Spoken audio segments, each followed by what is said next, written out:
Salam sejahtera semuanya. Jumpa lagi di channel Cerita Beda Alam bersama saya Susi. Dan saat ini kita akan memasuki dunia dengan kisah mencekam yang mungkin membuatmu memeriksa jendela atau sudut gelap di kamarmu. Dan untuk kisah yang akan saya bawakan kali ini, sebuah kisah yang berjudul Tumbal Pabrik. Sebelum kita mulai, pastikan lampu sudah redup, suasana tenang, dan jangan lupa perhatikan sekelilingmu. Karena cerita ini bukan sekedar dongeng, terkadang ia terasa terlalu nyata. Tarik selimutmu erat-erat. Jangan lupa tekan dulu tombol like video ini. Nyalakan juga lonceng notifikasinya agar tidak ketinggalan cerita-cerita lainnya dari channel ini. Ingat tidak? Semua suara malam berasal dari angin. Dan seperti apa kisah kali ini? Langsung saja kita masuk ke ceritanya.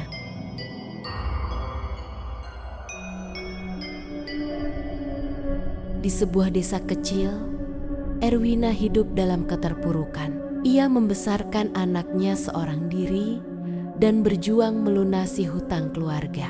Setiap malam, suara ketukan pintu dari para penagih hutang membuatnya tak bisa tidur nyenyak. Hingga suatu hari, seorang pria misterius bernama Omdar datang menawarkan pekerjaan di sebuah pabrik batik terpencil. Tawaran misterius Omdar mengenakan topi koboi dan berbicara dengan tenang, tapi sorot matanya mengundang ketakutan. Erwina yang terdesak karena anaknya membutuhkan biaya operasi, menerima tawaran itu tanpa berpikir panjang.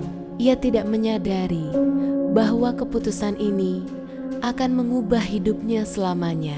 Sesampainya di pabrik, Erwina merasakan ada sesuatu yang tidak beres. Semua pekerja tampak murung, aturan-aturan aneh diterapkan, dan cermin-cermin di dalam pabrik ditutup dengan kain batik bermotif khas. Tidak ada alat komunikasi yang diperbolehkan, dan pekerja harus kembali ke kamar setelah terdengar suara lagu aneh. Erwina mendengar suara langkah kaki di luar kamarnya. Saat ia mengintip, ia melihat sosok perempuan dengan wajah penuh luka batik berjalan tertatih. Tubuh Erwina menggigil, tetapi ia mencoba menenangkan dirinya bahwa itu hanya imajinasinya. Teman sekamar Erwina mengajarinya cara mencetak batik dengan cepat. Namun, di malam hari, Tri sering berperilaku aneh. Ia mengigau menyebut nama-nama yang tidak dikenalnya dan menggores kulitnya sendiri dengan kuku hingga berdarah. Erwina mulai memahami bahwa pabrik ini bukan sekadar tempat produksi batik. Para pekerja yang melanggar aturan seringkali menghilang tanpa jejak. Erwina mulai mempertanyakan keberadaannya di tempat ini. Hewan lintah kerap muncul di tempot-tempot yang tidak wajar, bahkan di dalam ember pewarna batik. Erwina sering mendengar bisikan di telinganya saat bekerja, seakan-akan ada sesuatu yang memperingatkannya akan bahaya besar. Tawaran bonus pabrik mengumumkan bahwa 2 pekerja terbaik akan mendapatkan bonus, dan salah satunya akan dipindahkan ke cabang di Jawa Timur.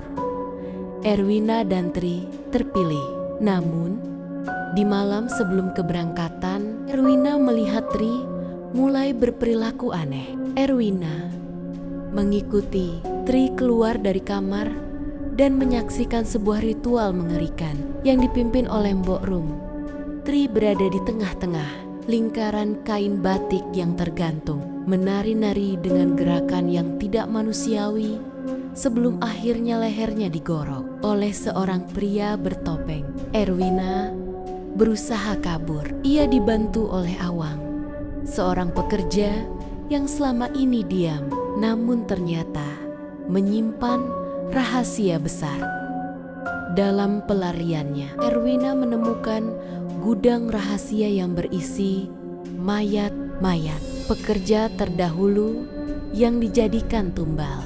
Pesugihan, semua mayat dibungkus dalam kain batik dan digantung seperti jemuran. Erwina menemukan sebuah ruangan yang menyimpan dokumen-dokumen lama. Dari sana, ia mengetahui bahwa ayahnya telah menjadi tumbal pesugihan demi kejayaan pabrik ini. Ibunya adalah orang yang menyerahkannya sebagai gantinya. Namun ayahnya mengorbankan diri. Awang ternyata telah dikendalikan oleh iblis yang menguasai pabrik. Ia berusaha menyerang Erwina, tetapi Erwina berhasil melarikan diri.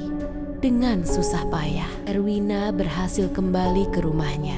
Tetapi di sana, ia menemukan ibunya dalam keadaan sekarat. Ibunya memohon maaf, tetapi Erwina tahu bahwa satu-satunya cara untuk mengakhiri kutukan ini adalah dengan mengorbankan ibunya. Erwina membuka cermin kamar ibunya, membiarkan ibunya melihat wajahnya sendiri di pantulan batik terkutuk. Teriakan ibunya memenuhi rumah sebelum akhirnya tubuhnya hancur menjadi abu.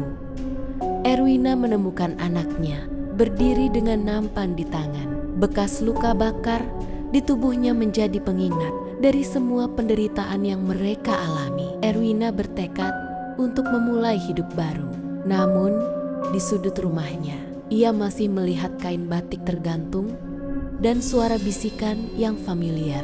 Ternyata, iblis tidak semudah itu melepaskannya. Erwina menyadari bahwa meskipun ia telah menghancurkan ibunya, kutukan ini mungkin akan terus berlanjut jika ia tidak menemukan cara lain untuk mengakhirinya. Erwina mendengar ketukan pintu. Saat ia membukanya, ia melihat sosok pria bertopi koboi tersenyum ke arahnya. "Selamat datang kembali, Erwina. Hutang belum lunas." Erwina sadar bahwa ia tidak akan pernah bisa benar-benar bebas. Pabrik batik itu masih berdiri menunggu korban berikutnya.